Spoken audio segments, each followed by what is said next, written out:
Hello, my name is Kevin Patton, and I'm a therapist in Hackney. You may not have caused our problems, but we do have responsibility to change things for the better. We can start by unhooking ourselves from thoughts and feelings that suck the joy out of our lives and make us feel small. This is the 8th session in the program. We're going to begin in a few minutes, but first we're going to spend some time coming back into the room and getting ready to work.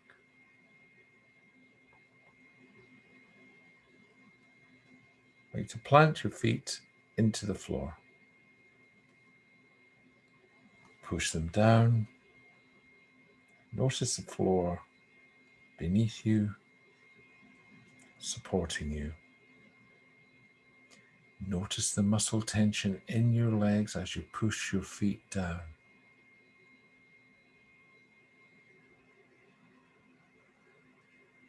Now notice your entire body and the feeling of gravity flowing down through your head, spine, and legs into your feet.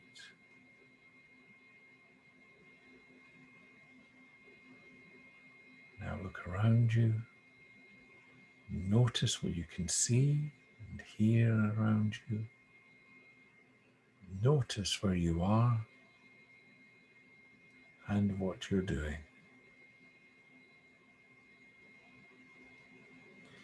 Our last session was about exploring the concept of self-care, adding more of the things that improve our lot and reducing some of the things that make our lives difficult. This session is about sleep, the first element in the self-care skill set. We're going to be looking at the other skills in subsequent videos. Now, most sleep problems are described as psychophysiological in nature. They don't arise by themselves but develop from transient or situational factors. The most common sleep problems are problems with getting to sleep quickly enough, called sleep onset latency, or waking up in the middle of the night, it's called sleep maintenance, or waking after sleep onset, or waking up too early in the morning and not getting back to sleep.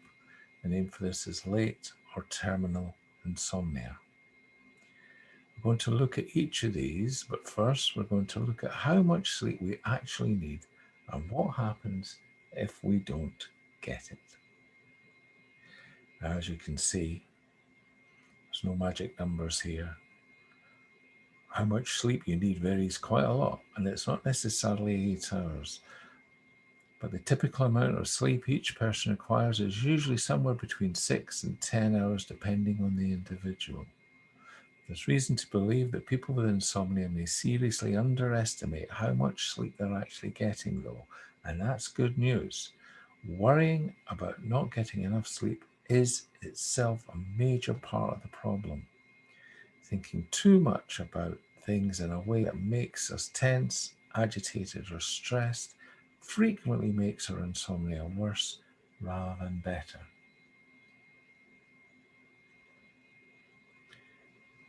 Now, short-term sleeplessness actually does very little harm to your health, and the body can recover with a single night's sound sleep. However, it does cause enormous amounts of distress and discomfort to many people and can lead to more stress, irritability, or even depression. Sleeplessness, even for a few nights, can make your life a misery. It's not likely to harm you, though, just make you feel awful. The symptoms of insomnia are pretty much the same as the symptoms of stress. That's because we become stressed when we don't get enough sleep.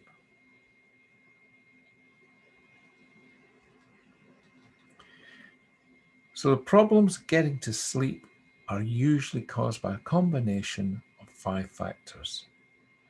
Many people with sleep problems have greater physiological arousal, including faster heart rate, elevated frontalis muscle tension, higher sweat response, either during the pre-sleep period, during sleep, or following awakening.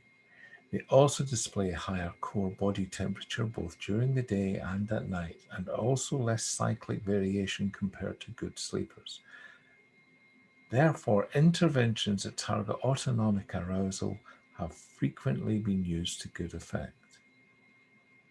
Now, thinking too much is the most common cause for not getting to sleep. This includes worrying, racing mind, intrusive thoughts, analyzing, etc. In a study, poor sleepers blamed arousal in the following ways. Cognitive arousal got a whacking 55%. Physiological arousal was 5%. And both cognitive and physiological arousal was 35%. That accounts for 95% of all sleep onset latency problems. Now, rather than just thinking or bodily arousal causing sleep problems, there's been a lot of research showing that it's the emotional arousal, distress, that's the real culprit here. Unhelpful beliefs and attitudes about sleep, I must get some sleep tonight or I'll feel horrible tomorrow, they trigger emotional arousal that prevents sleep. Psychiatric profiles of people with sleep problems show generally elevated measures of anxiety, depression, worry, tension, neuroticism.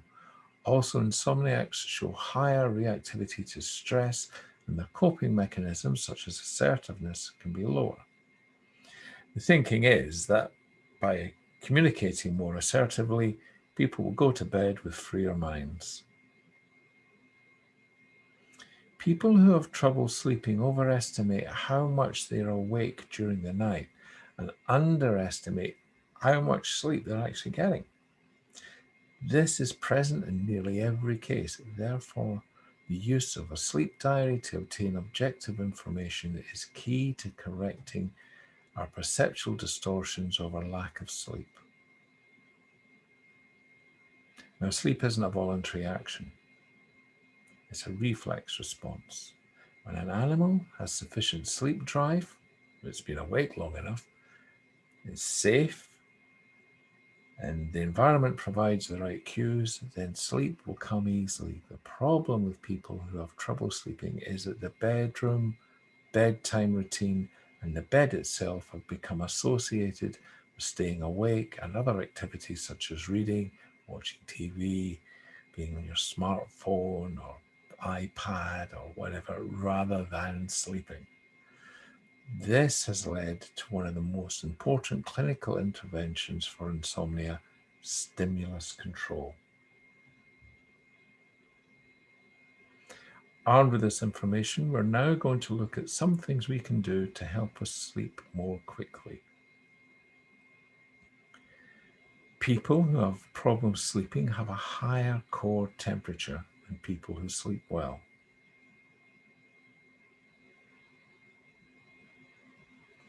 Having a warm shower before going to bed will slow your metabolism, making it easier to get off to sleep. Your body is designed to sleep in cooler environments, and tweaking your thermostat has plenty of benefits for your sleep. As our core temperature decreases, our metabolism rate slows down and we spend less energy during sleep.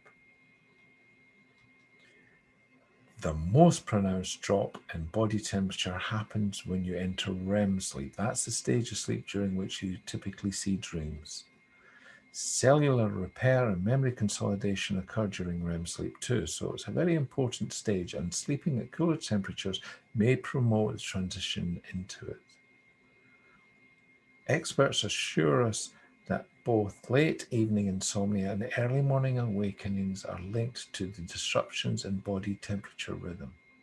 So adjusting your thermostat somewhere between 60 and 68 Fahrenheit or 15 to 19 Celsius may help your body lower its temperature faster and hence shorten your sleep onset and increase the percent of deep sleep throughout the night. Sleeping in a cool room also allows you to boost the levels of two hormones that are crucial to your overall health.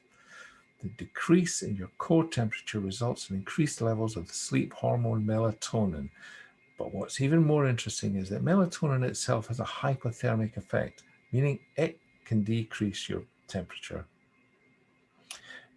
Combination of these phenomena can help you get therapeutic sleep in no time, allowing and inducing sleepiness.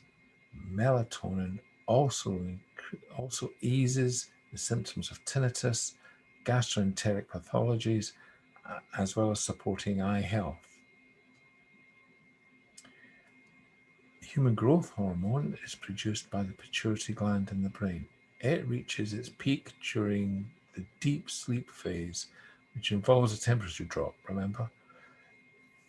This compound is vital to cell repair and plays a role in preventing cognitive decline. The process of hormonal regulation is closely connected to your sleep quality.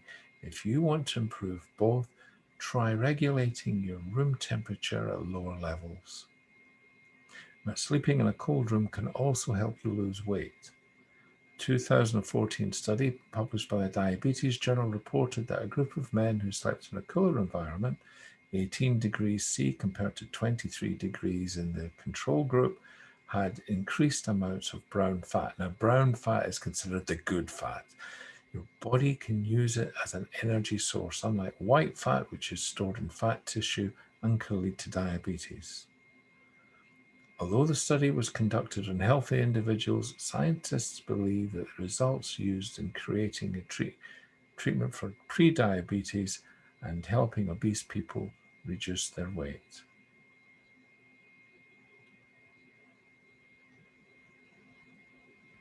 People with problems getting off to sleep have elevated frontalis muscle tension. That's the muscles in your forehead.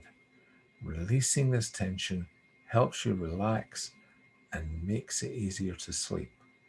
And we're going to try an exercise for this. So begin by making yourself comfortable. Recline back in your chair. Close your eyes. Take a few moments to allow yourself to relax as deeply as possible before we even begin. Just imagine all of the tension melting away from every part of your body.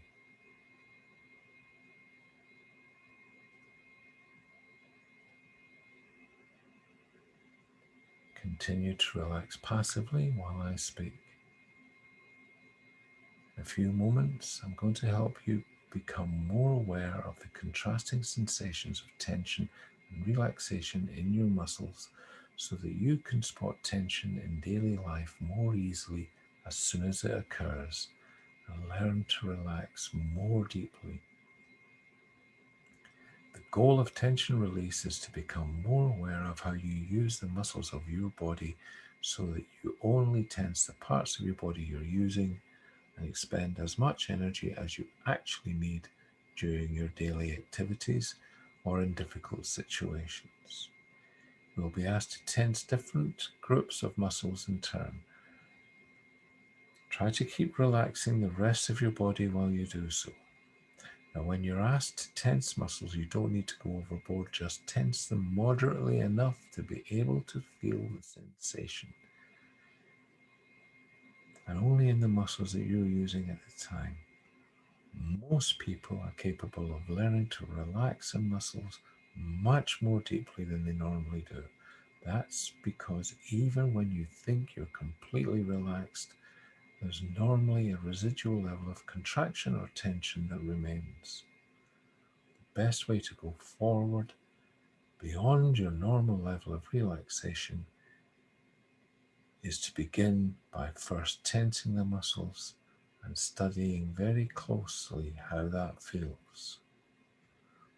With practice, by tensing and releasing systematically, you will learn to become much more aware of what your muscles are doing and how you're able to relax them much more deeply than before. Sometimes people fall asleep while relaxing, especially when they're lying down. That's natural and it's okay if it happens. Actually, the point of the exercise. Just focus on learning to relax as deeply as you can. Doesn't matter whether you fall asleep or not. By learning to become more aware of how you use your muscles, you will potentially achieve many different benefits. You'll be able to reduce the physical and mental symptoms of stress. You may also find that your health improves in certain ways. You'll also be able to cope better with situations that may have made you feel nervous, tense in the past by remaining relaxed when you're thinking about them or actually facing them. So begin focusing on your body, and we'll start the main exercise.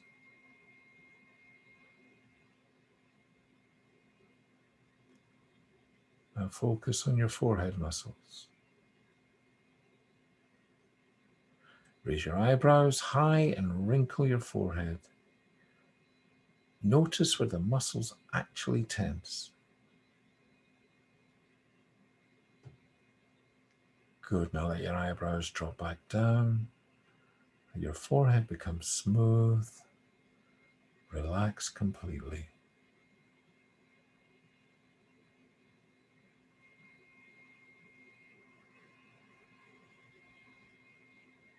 Now for a second time, raise your eyebrows, wrinkle your forehead. Good. Now let your forehead become smooth. Relax completely.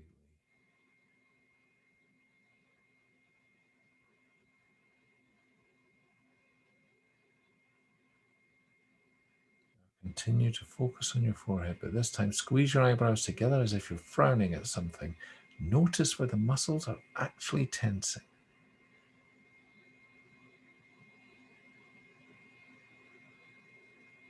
Good. Now let your forehead become smooth. Relax the muscles completely.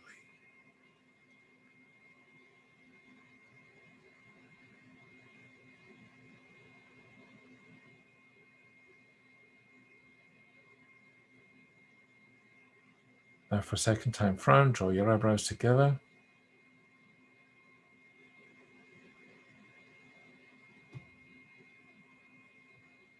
Now let your forehead become smooth and relax completely.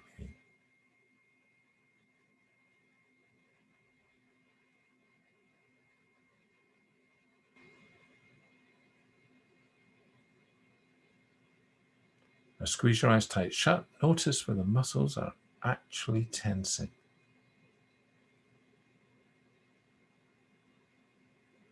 Good. Now relax your whole face.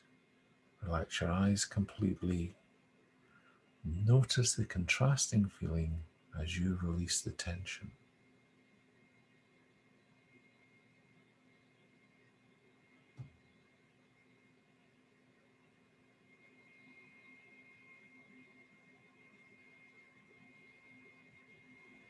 Now for a second time, squeeze your eyes tight shut.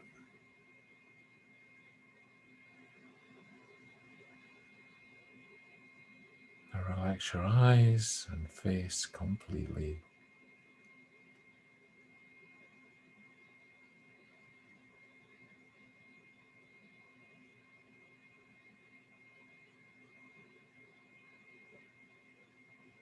Now purse your lips tightly and clench your teeth. Notice where the muscles are actually tensing.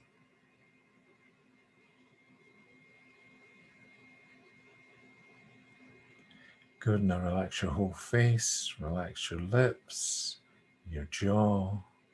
Notice the contrasting feelings as you release the muscles completely.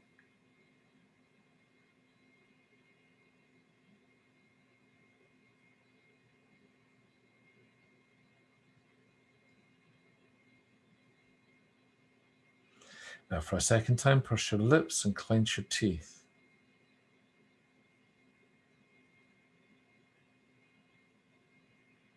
Now relax your whole face, relax your lips and jaw completely.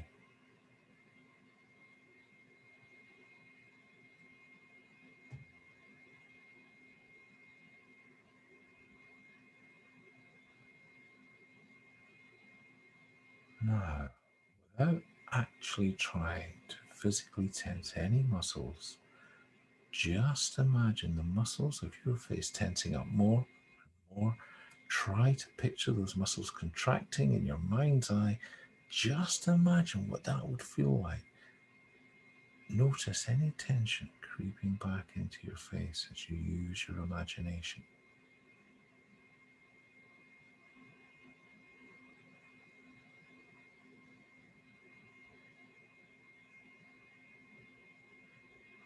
Now stop imagining. Relax your face and your scalp. Let go of any tension that may have returned.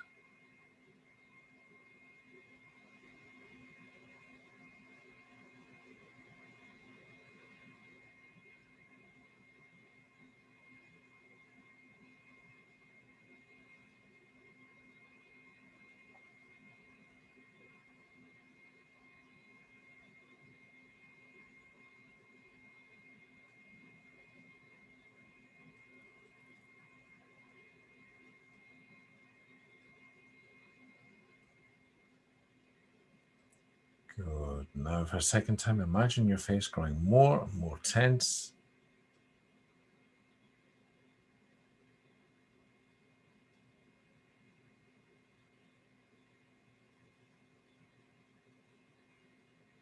Now, relax your face and scalp. Let go completely. Release any tension that returned.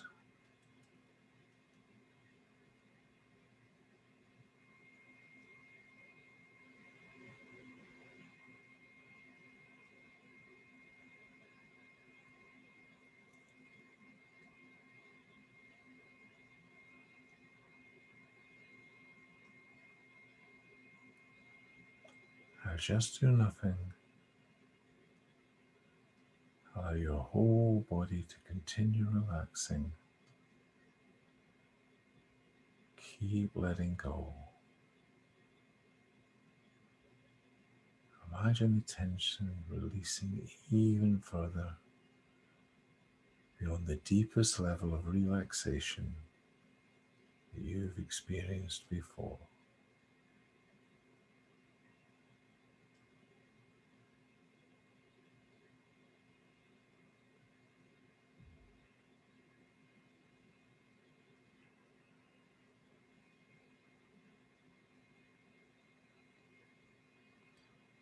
Now,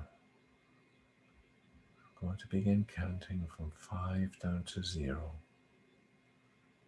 As I do so, continue releasing the tension from every muscle in your body even more deeply than before. Beginning now, 5, 4,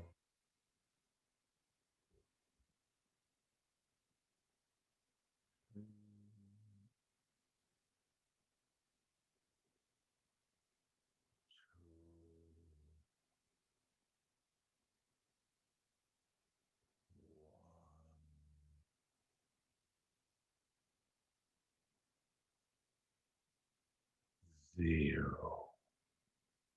Good. Keep letting go more and more.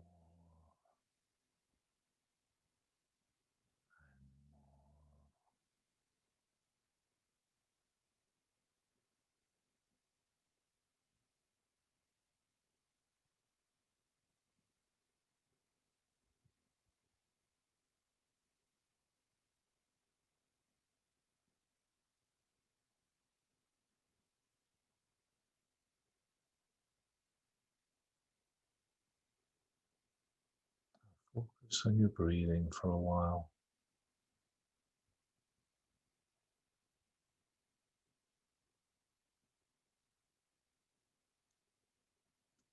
Take a deep breath in, fill your lungs as you count to 5 in your mind.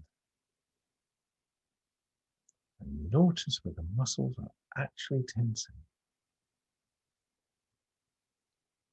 Exhale slowly Gesture to yourself as a cue to relax by gently putting your hand on your forehead. Let your face relax completely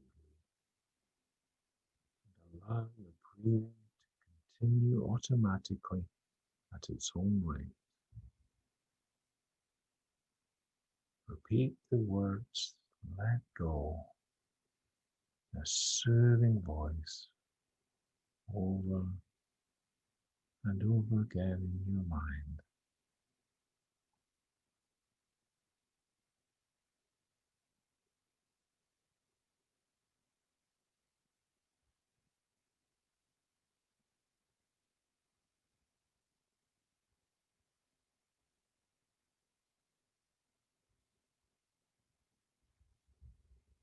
Good. Now a second time, take a deep breath, fill your lungs and count to 5 in your mind. Notice where the muscles actually tense.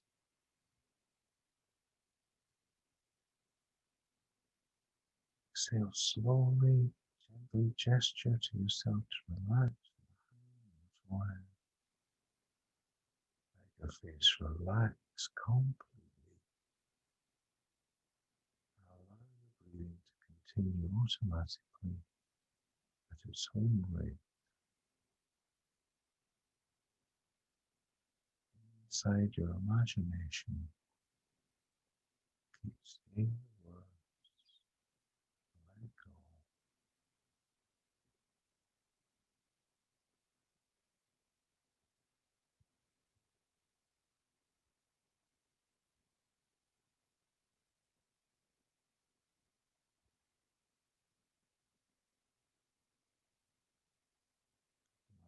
Go.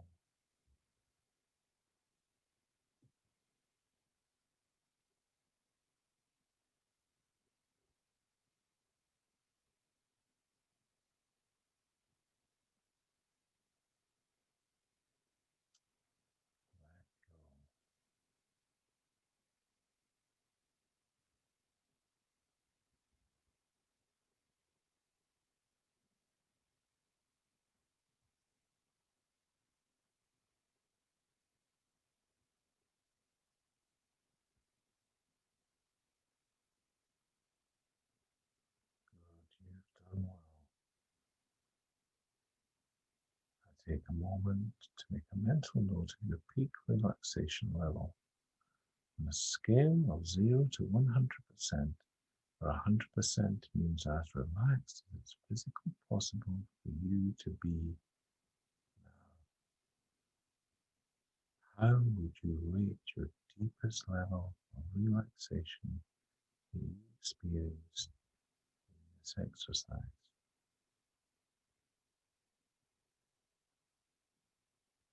Remember that number and write it down after you finish the video. Think of this level of relaxation as your natural state throughout the day. Be on the lookout for any tension that begins to creep back into your body. Remind yourself to nip tension in the bud by relaxing the muscles at the earliest sign of very first sensation, then contracting. Now, I'm going to simply count from 1 to 5. As I do so, you can begin to slowly move your body and open your eyes. Beginning now, 1, starting to think about moving. 2, beginning to move your fingers and toes. 3, beginning to breathe more deeply now. 4, getting ready to open your eyes. 5, opening your eyes now. Take a deep breath. Move your hands and feet. Well done. You have completed the exercise. Now, continue to remain calm and relaxed wherever you are, whatever you're doing. And keep observing how you use your facial muscles throughout the day.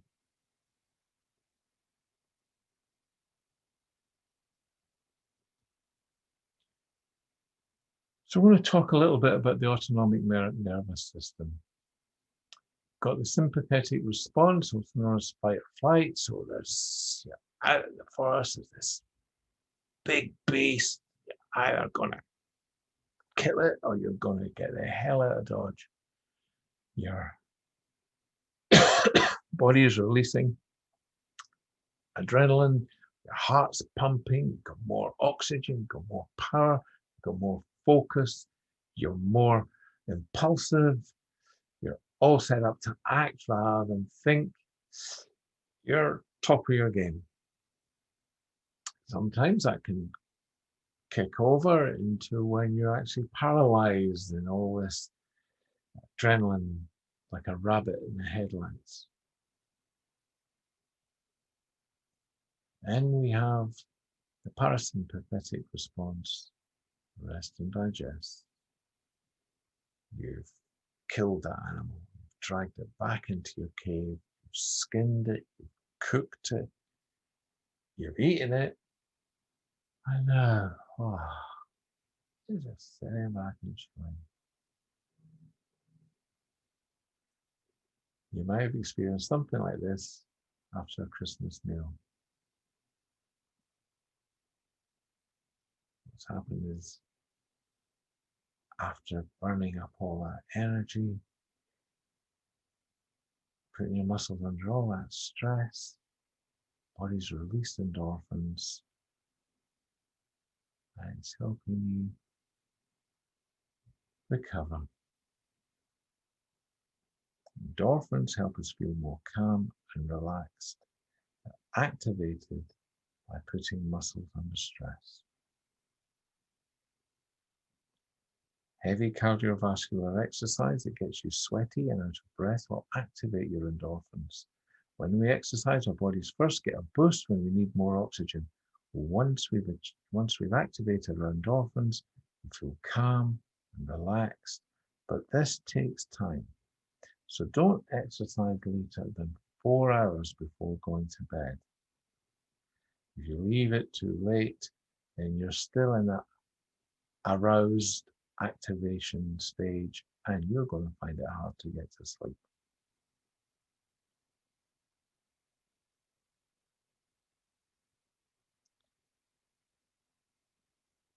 Flexing the diaphragm for about 20 minutes reliably stimulates the release of endorphins.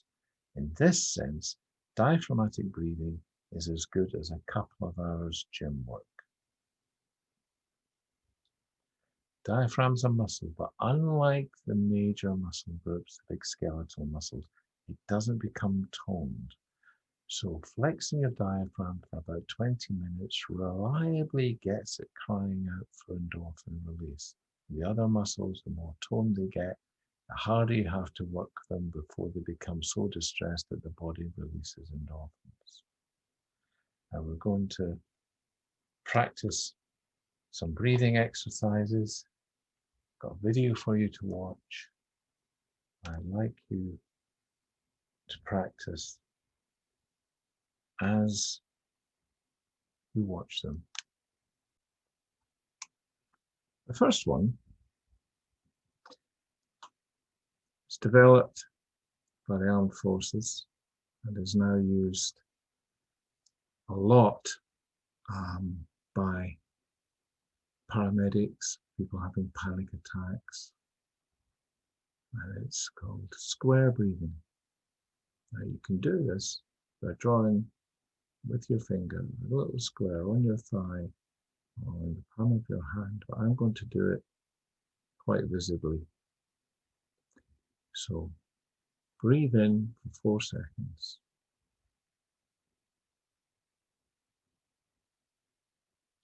Hold for 4 seconds. Breathe out for 4 seconds. Hold for 4 seconds. Breathe in for 4 seconds. Hold for 4 seconds. Breathe out for 4 seconds.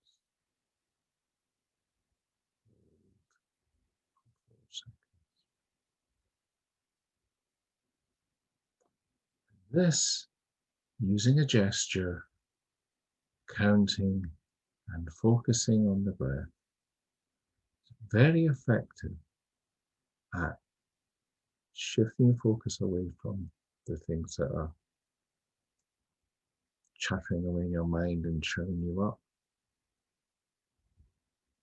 It is slowing the breath, oxygenating the blood, and slowing your heart. So you've got the physiological, the psychological, and also this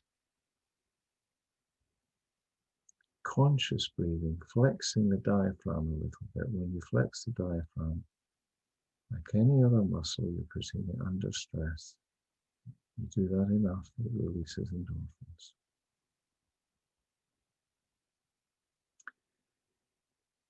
The next exercise is really just a tweak on this one. It's called Anulum Velum. You might have seen this in some films. It's particularly good at helping you come down from higher arousal states.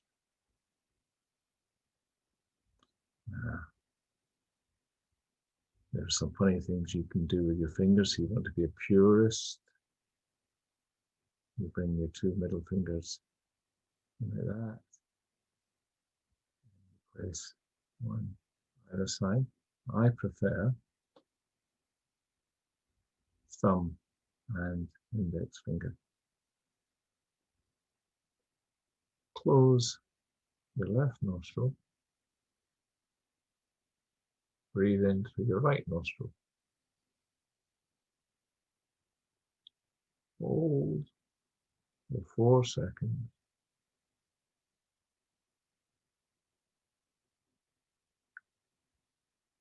Close your right nostril and breathe out through your left. All the way out.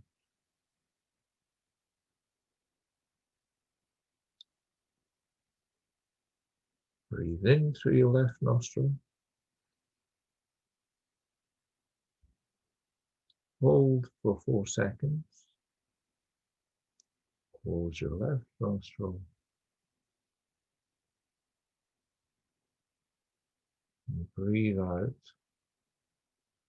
through your right nostril. All the way out. That is one round.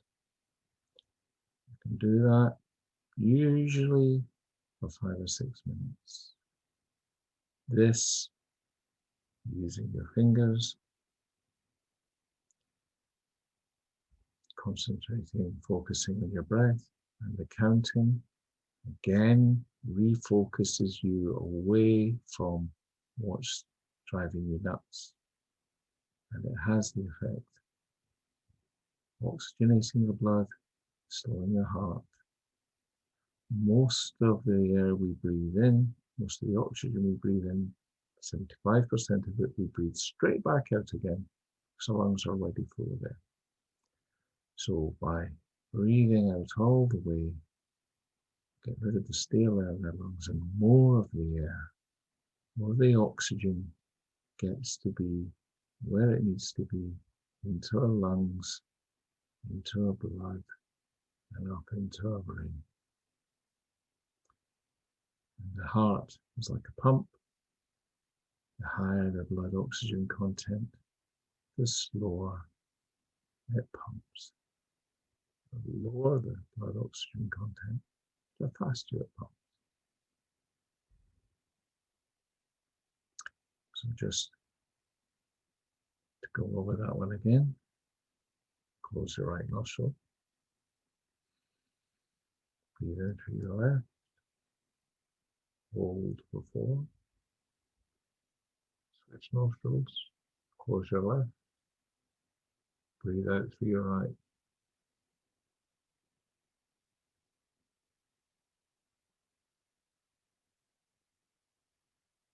Breathe in through your right. Close your nostril. Close your right nostril. Breathe out through your left. All the way. In through your left. Hold for 4. Close your left nostril. Breathe out through your right nostril.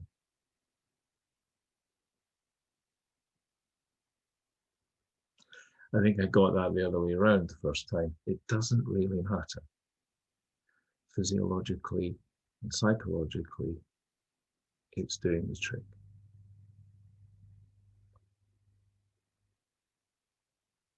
The next exercise takes this diaphragmatic breathing and using gestures, cranks it up one step further.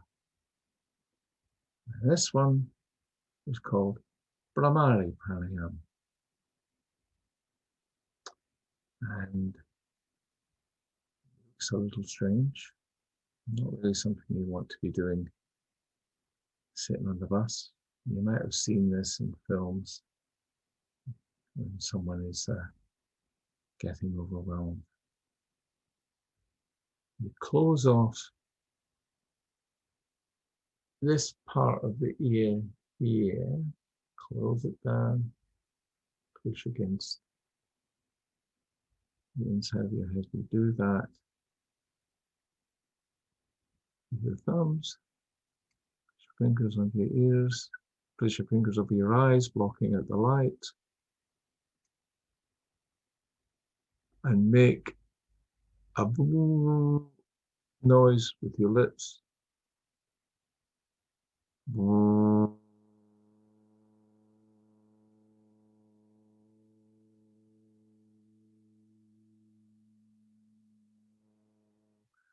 Constantly breathing out. This, closing off your ears and closing off your eyes, this makes the sound resonate in your head. Very difficult to be consciously thinking about anything with this sound resonating in your head. So you've got the gesture, you've got the sound, the breathing out, constantly pushing the diaphragm up. So physiologically, you're placing the diaphragm under stress. It is going to be getting the body to release endorphins. Breathe out, breathe out, breathe out, breathe out, breathe out. Just breathe in normally. More of the oxygen is going to where it needs to be. You're slowing your heart rate. You're oxygenating the blood. You're shifting the focus away from what's troubling you.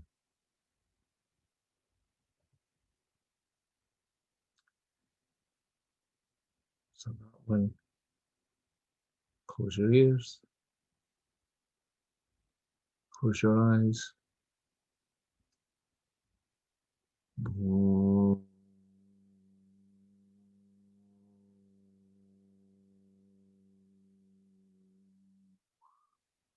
It's quite important to experiment with this a little bit to get the ears closed enough for it to resonate.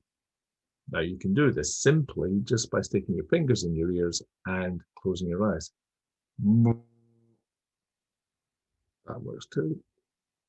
Just perhaps not quite as elegant.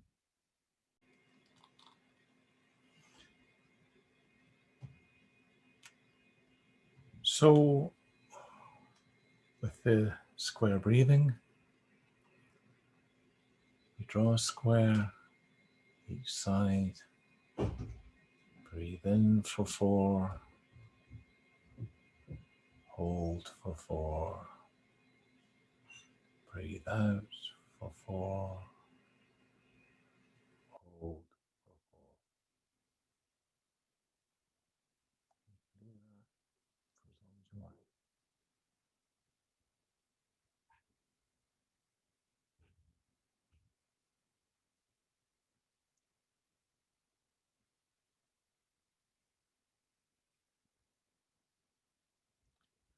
Annular velum, alternate nostril breathing.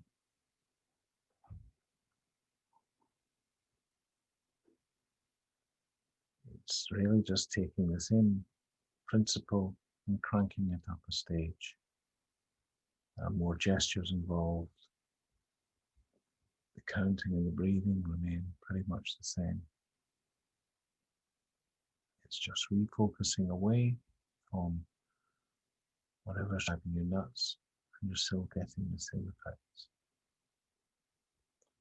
And then the Brahmari Pranayama. The video was cutting out the sound of the humming. That humming has to remain constant. It's not a short whoop. It just keeps going and going and going and going and going. You're breathing out all the time. And as you're doing so, you're flexing your diaphragm, you're moving it up.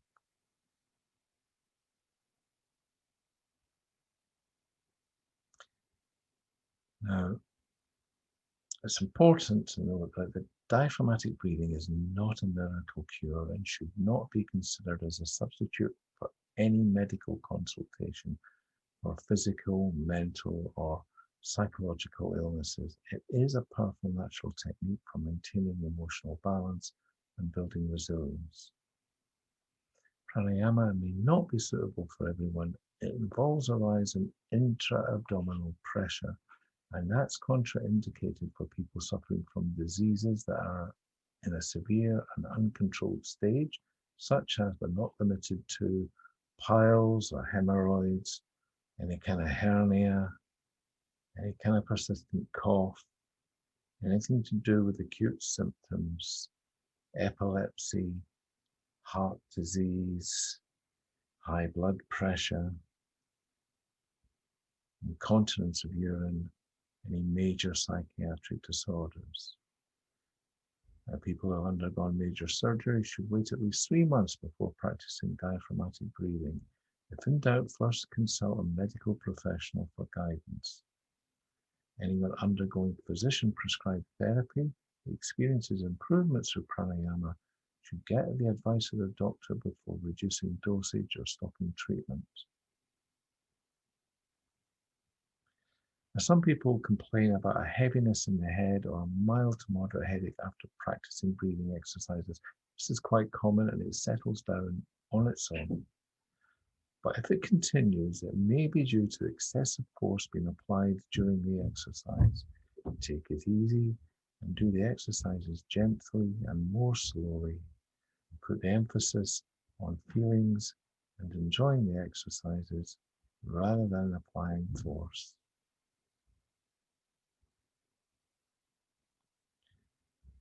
Psychiatric profiles of people with sleep problems show generally elevated measures of anxiety, depression, worry, tension, or neuroticism. Using one of the visualization exercises that we have practiced, that we can help reduce the emotional arousal and help get off to sleep. We're going to look a little bit about sleep hygiene. Avoid taking stimulants, tea, coffee, tobacco, anything with sugar before bed. Make sure the room is dark and quiet. Think safe place.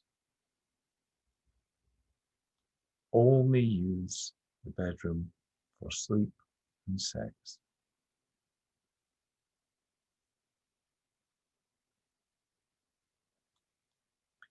Now, waking after sleep onset is usually caused by sleep apnea, anxiety, distorted circadian rhythms, depression. There are two main basic types of sleep: rapid eye movement sleep and non-rapid eye movement sleep, which has 3 different stages. Each is linked to specific brain waves and neuronal activity. You cycle through all the stages of non-REM and REM sleep several times in a typical night, with increasingly longer periods of REM occurring towards morning. So stage 1 non-REM sleep is the changeover from wakefulness to sleep. During this short period, lasting several minutes, relatively light sleep, your heartbeat, breathing, and eye movement slow. Your muscles relax, occasional twitches. Your brain waves begin to slow from their daytime wakefulness patterns. Stage 2 of non-REM sleep is a period of light sleep before you enter into a deeper sleep. Your heartbeat and breathing slow and the muscles relax even further. Your body temperature drops and your eye movements stop. Brainwave activity slows but is marked by brief bursts of electrical activity. You spend more of your repeated sleep cycles in stage 2 sleep than in any of the other stages.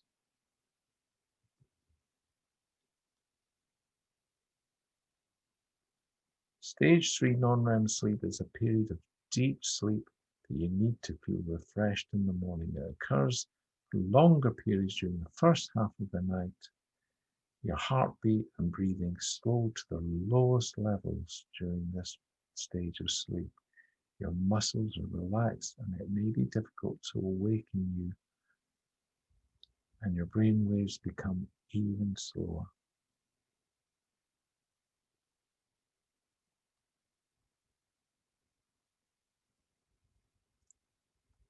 REM sleep first occurs about 90 minutes after falling asleep. Your eyes move rapidly from side to side behind closed eyelids. Mixed frequency brainwave activity becomes closer to that seen in wakefulness. You might even wake up a little bit. Your breathing becomes faster and irregular, and your heart rate and blood pressure increases to near waking levels. Most of your dreaming occurs in REM sleep, although some can also occur in non-REM sleep. Your arm and leg muscles become temporarily paralyzed, and it prevents you from acting out your dreams. As you age, you sleep less of your time in REM sleep. Memory consolidation most likely requires both non-REM and REM sleep.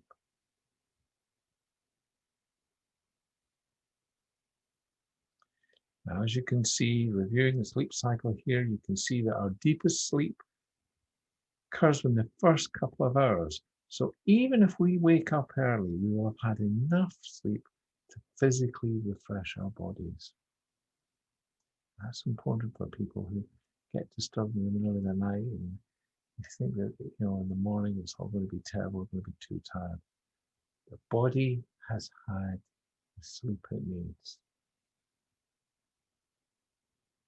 Processing what happened during the day, your mind going over events and consolidating memories and making meanings out of emotions, that happens usually later in the evening as you sleep. You can see there's a bit of it going on. That's what the rest of the night is really about.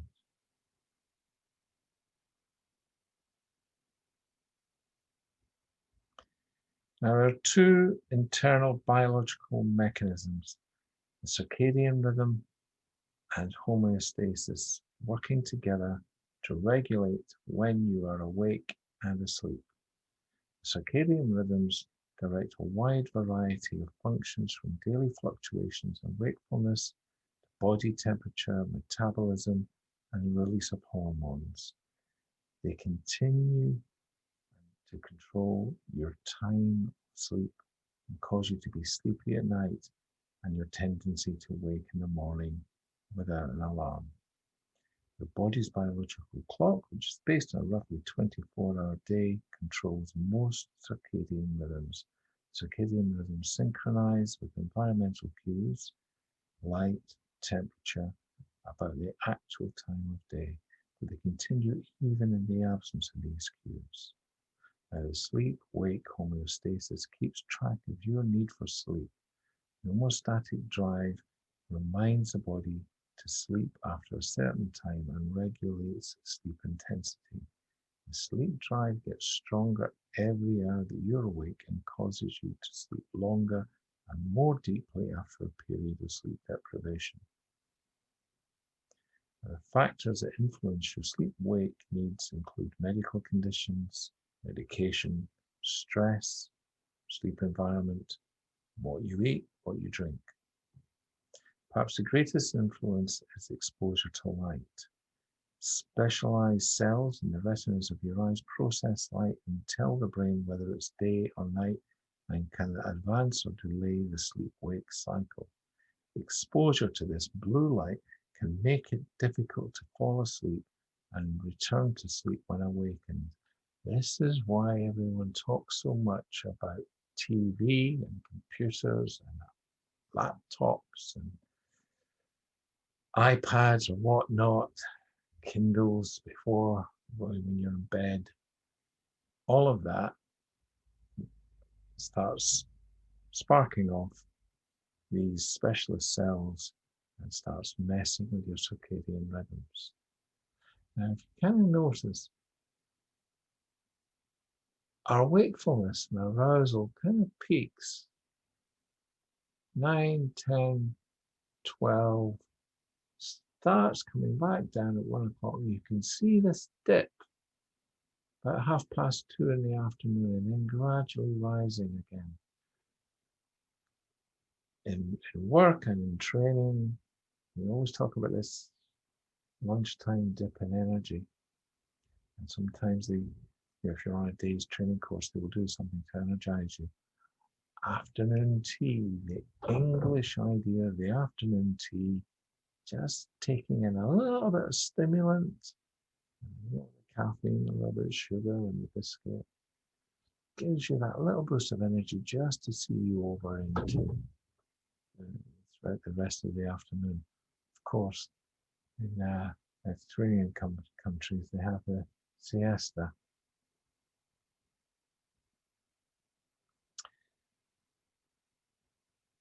Now, night shift workers often have trouble falling asleep when they go to bed, and they also have trouble staying awake at work because their natural circadian rhythm and sleep-wake cycle is disrupted. In the case of jet lag, circadian rhythms become out of sync with the time of day when people fly to a different time zone, creating a mismatch between their own internal clock and the actual clock.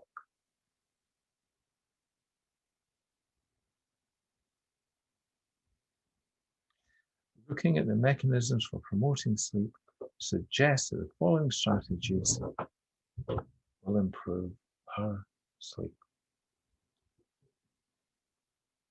So going to bed, waking at regular times, minimizing the time spent awake in bed, not napping during the day, using sounds and aromatherapy to refocus away from intrusive thoughts, maintaining good sleep hygiene, getting support around addressing problems associated with anxiety and depression,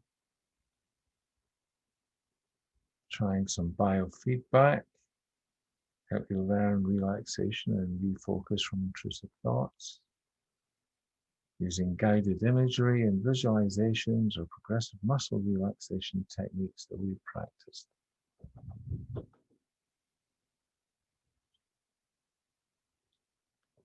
And we looked at how there was no magic number, the number of hours you need to sleep. We looked at when you have difficulty with sleep onset latency, lowering your core temperature, relaxing your facial muscles, activating your endorphins, sleeping in a dark room, practicing some good sleep hygiene, and using your bed only for sleep and sex. We looked at disrupted circadian rhythms and the stages of sleep, noting that we get our deepest sleep within the first couple of hours and we get more REM sleep later in the cycle.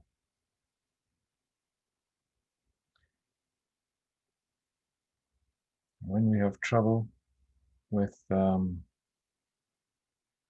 waking up after sleep, onset, we found that these sort of things can really help. Regular bedtimes, not lying awake in bed, no napping during the day, using soothing sounds and smells to shift the focus away from thoughts, using evidence-based support, ACT, CBT, DBT for support with depression or anxiety, using visualizations, progressive muscle relaxation, and biofeedback. How might you use this stuff to help you move forward in the life that you want to live?